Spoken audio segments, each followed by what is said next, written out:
All right, y'all. This is a tough one. This is a tough one because I know where this could possibly be going. All right, I know where this could possibly be going. And it's tough direction to go. But I saw this headline and we talked about it on stream, and I wanted to talk about it here as well because this is the headline. Cristiano Ronaldo refuses to retire for Portugal, but the decision should be taken out of his hands. And Portugal played a really interesting match actually today. So yesterday, by the time that you see this, and of course, Cristiano Ronaldo did score in that match, which is probably not going to help the point that I'm making. But I agree with this headline. I think this is going to be a really interesting topic of conversation, and I don't think there's anything wrong with agreeing with this headline.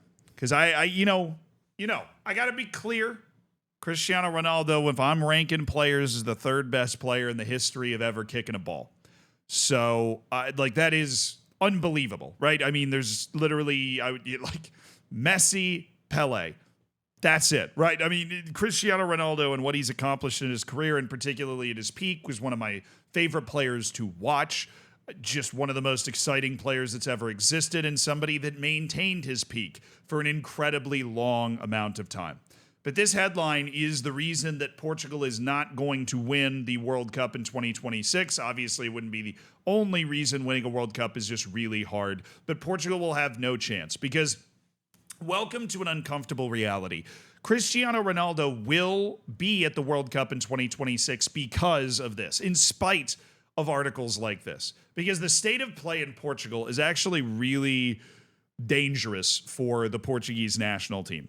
Okay, and how hard can I sit on this fence? Because I am not trying to diss Cristiano Ronaldo at all. I'm just, the more we talked about this on stream today, the more I realized how potentially ridiculous this was going to get.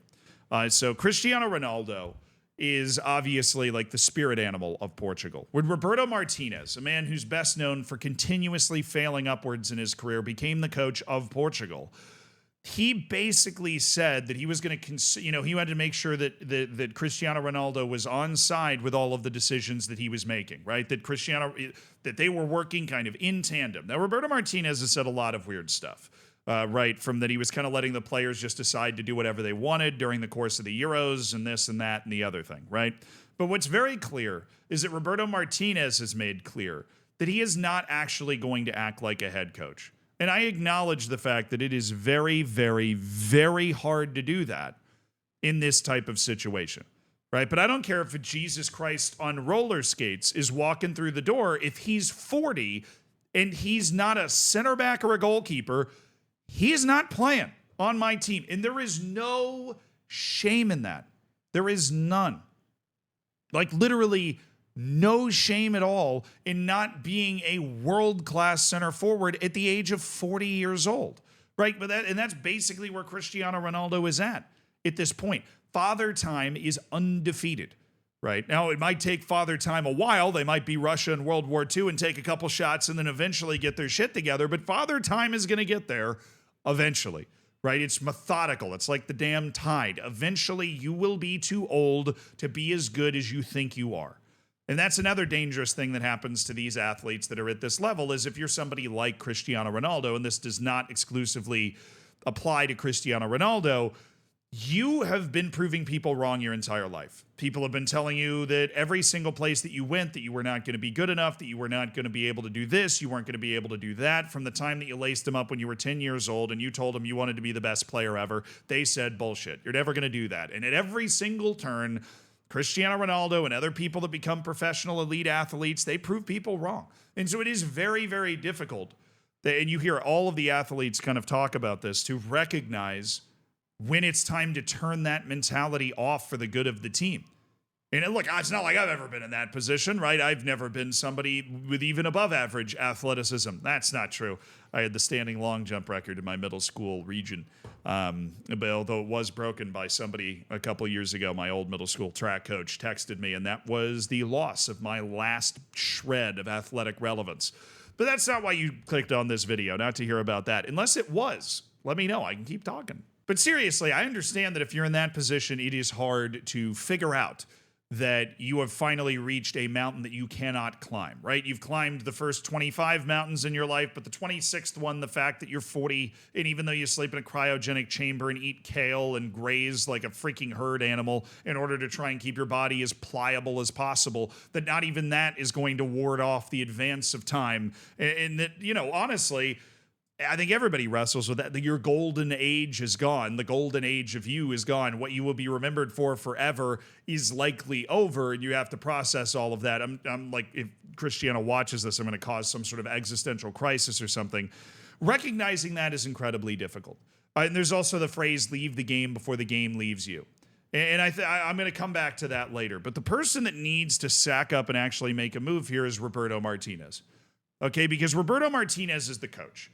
It is his job to choose a team that has the best chance of winning. And my God, Portugal has a good chance. They have a lot of talented players. I mean, what's wrong with sticking Diogo Jota, Gonzalo Ramos in the middle? Gonzalo Ramos scored a hat trick in the World Cup knockouts. I mean, Ronaldo hasn't done that, right? And I'm not saying Gonzalo Ramos is better than Cristiano Ronaldo was when he was like 15 years old. It probably wouldn't be true, right? But Gonzalo Ramos is clearly not a bad option when you're trying to win matches. And I think right now, in this exact particular instance in time, somebody like Jota, somebody like Ramos would be a better option to be able to run and threaten a goal for 90 minutes than Cristiano Ronaldo.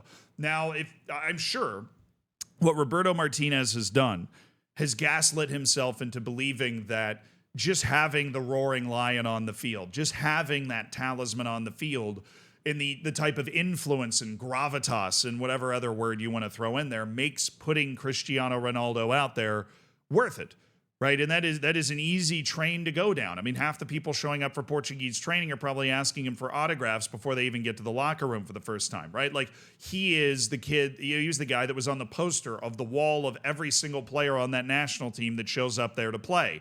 That has an influence. And that's the same reason that Didier Drogba was on Ivory Coast's World Cup team at the age of like 38 or 39.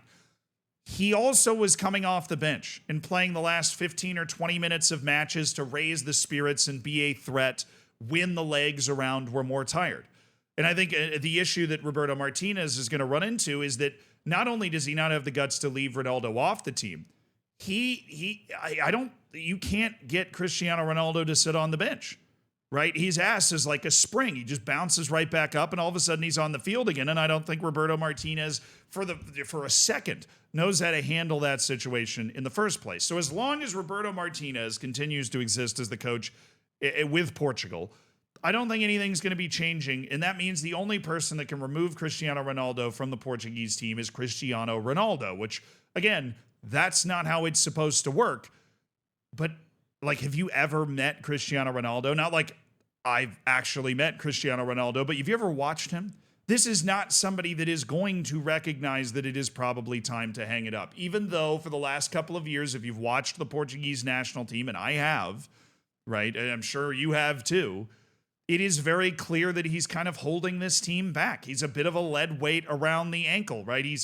He shows the flashes, right? It's there in moments, that special player that scored so many goals that none of us will ever forget, but it's only in flashes. And those flashes are getting darker and more infrequent. It's like I'm walking further down a cave and he's standing at the entrance still trying to let me know that he's there. So I'm preparing you, essentially, for the fact that Cristiano Ronaldo is going to try to go to the World Cup in the United States in 2026. Which, by the way, the charges were dropped, apparently, so he can come back into the United States, even though he's had to avoid the United States for a long time because of the sexual assault charge. So this video also has nothing to do with Cristiano Ronaldo as a person, right? Obviously, he was not convicted of anything, but anytime you have a sexual assault charge that you never faced in court, that raises some questions about him being a good dude, which he very well might not be a good dude. But what we do know for sure is that as a footballer, he's going to be on the Portuguese national team until his legs fall off or until the coach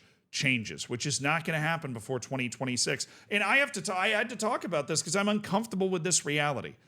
I am. Because, and I mentioned I was going to come back with this. I was going to come back to this. You have to leave the football before it leaves you. I'm uncomfortable with this reality because I want to remember the Cristiano Ronaldo that was scoring 360 snipe bicycle kicks like he was playing Call of Duty, right? I want to remember that Ronaldo.